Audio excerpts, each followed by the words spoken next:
Pentebaran ini oleh itu memahami masih banyak peniaga yang terkesan dengan pandemik lalu, terutama perusahaan mikro, kecil dan sederhana (PMKS). Belanjawan Madani akan memastikan PMKS tempatan kembali berdaya saing dan meningkatkan keupayaan perniagaan mereka. Pertama, untuk PMKS, kerajaan bersetuju mulai taksiran 2023, kadar cukai PMKS ke atas pendapatan bercukai bagi RM150,000 pertama dikurangkan daripada 17% kepada 15%. Pengurangan ini dapat memberi penjimatan di antara RM3,000 hingga RM150,000 bagi pembayar cukai PMKS. Kedua, kemudahan penjaja dan peniaga kecil.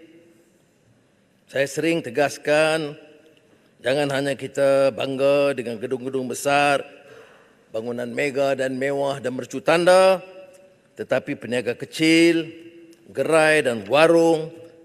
Oleh itu, kerajaan akan menyediakan selain daripada peruntukan dari negeri dan juga Dewan Bandaraya, kerajaan akan menyediakan RM50 juta bagi membina menaik taraf lebih 3,000 gerai dan kios sebagai kemudahan penjajah kecil berniaga di kawasan tumpuan di seluruh negara. RM176 juta disediakan bagi menaik taraf premis dan kemudahan perniagaan di bawah MARA, DBKL, PUNB dan Perbanan Pembangunan Bandar Udara.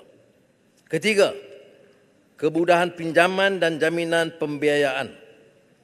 Pelbagai kemudahan pinjaman dan jaminan pembiayaan untuk manfaat usahawan PMKS dengan nilai keseluruhannya sehingga RM40 bilion. Seperti benar ditekankan, ini merupakan strategi penting untuk memperkasa PMKS dalam negara kita.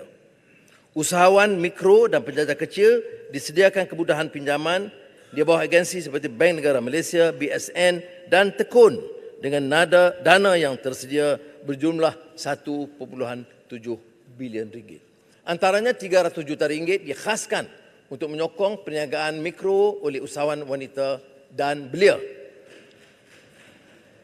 BSN menyediakan lebih RM1 bilion dengan tumpuan kepada PKS mikro dan penjaja dan golongan belia. Tekun juga menyediakan RM330 juta termasuk RM10 juta untuk membantu belia kepada keluarga susah meraih pendapatan melalui perniagaan. Kerajaan juga bersetuju menanggung bayaran ujian memandu untuk lesen motosikal kelas B2 dan lesen taksi, bas dan e-hailing. Jadi bayaran itu akan ditanggung oleh kerajaan dan tidak oleh mereka. Bagi perniagaan kecil dan sederhana SME, hampir RM10 bilion dana pinjaman disediakan oleh Bank Negara. Syarikat Jaminan Pembiayaan Perniagaan SJPP sedia menjamin sehingga RM20 bilion pinjaman PKS dengan sektor tumpuan seperti berteknologi tinggi, pertanian, pembuatan, diberi jaminan kerajaan sehingga 90%. Jaminan ini diperluas kepada pembiayaan oleh institusi keuangan bukan perbankan seperti syarikat pajakan kredit dan koperasi supaya dapat memberi manfaat khusus kepada penjajah kecil.